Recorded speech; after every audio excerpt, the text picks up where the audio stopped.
بسم اللہ الرحمن الرحیم۔ رسول اکرم صلی اللہ علیہ وسلم نے یہ فیصلہ کر لینے کے بعد کہ تبوک میں جنگ کے لیے روانگی کی جائے، آپ نے اعلان فرمایا کہ لڑائی کے لیے تیاری کریں۔ قبائل عرب اور اہل مکہ کو بھی پیغام دیا کہ لڑائی کے لیے نکل چلیں۔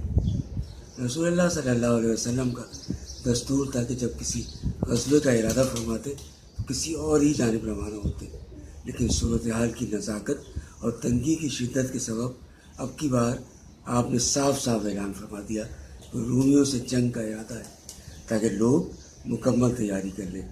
آپ نے اس موقع پر لوگوں کو جہاد کی ترغیب بھی دی اور جنگ ہی پر ابھارنے کے لیے سورہ توبہ کا یہ خاص حصہ نازل ہوا، اور ساتھ ہی آپ نے صدقہ و خیرات کرنے کی فضیلت بیان کی اور اللہ کی راہ میں اپنا نفیس مال خرچ کرنے کی رغبت دلائی۔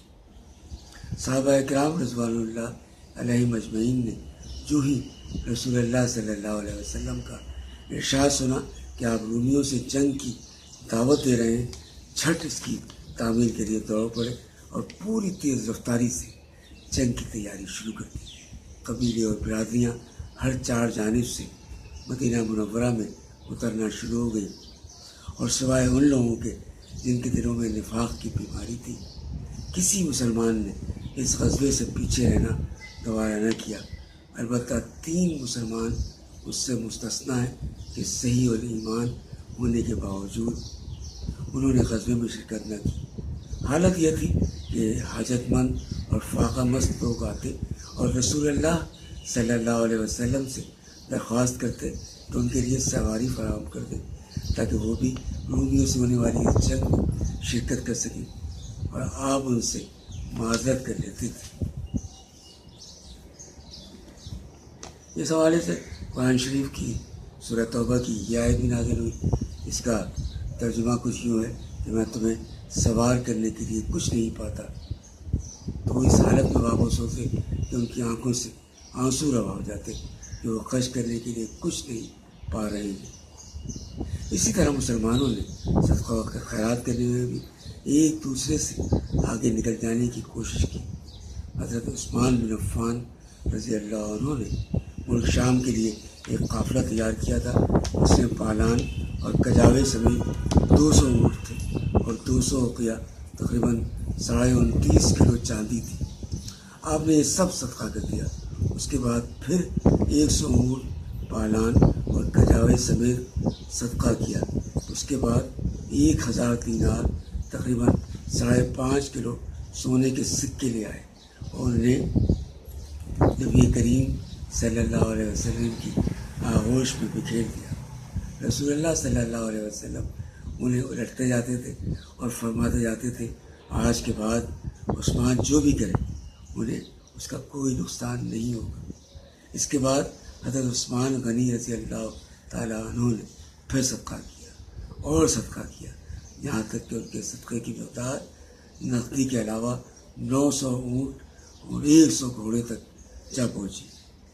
ادھر حضرت عبد الرحمن بن عوف رضی اللہ عنہ 200 اوقیہ تقریباً 29.5 کلو چاندی لے آئے۔ حضرت ابوبکر رضی اللہ تعالیٰ عنہ نے اپنا سارا مال حاضر خدمت کر دیا اور بال بچوں کے لیے اللہ اور اس کے رسول کے سوا کچھ نہ چھوڑا۔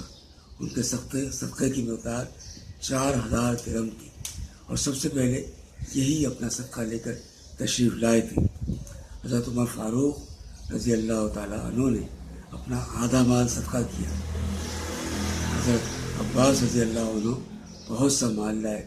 حضرت طلحہ، حضرت سعد بن عبادہ اور محمد بن مسلمہ رضوان اللہ علیہم اجمعین کافی مال لائے۔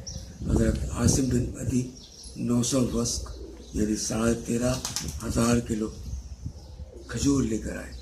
بقیہ صحابہ بھی پے در پے اپنے تھوڑے یا زیادہ صدقات لے کر آئے، یہاں تک کہ کسی نے 1 مد یا 2 مد صدقہ کیا۔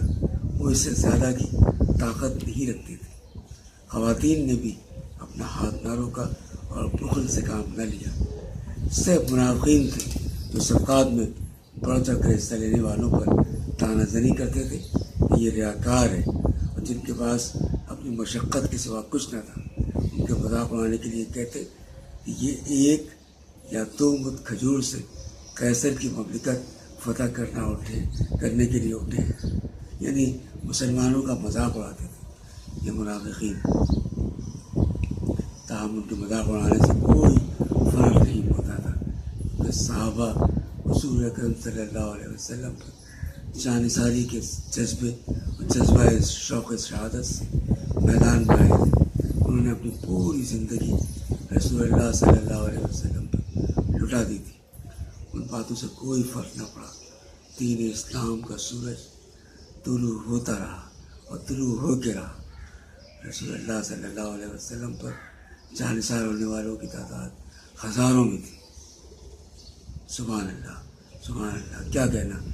کیا کہنے صحابہ کے صدقے جانثاری کے، جن میں حضرت ابوبکر صدیق رضی اللہ عنہ، حضرت عمر فاروق اعظم، حضرت عثمان غنی اور تمام ہی صحابہ اکرام شامل ہیں. سبحان اللہ سبحان اللہ.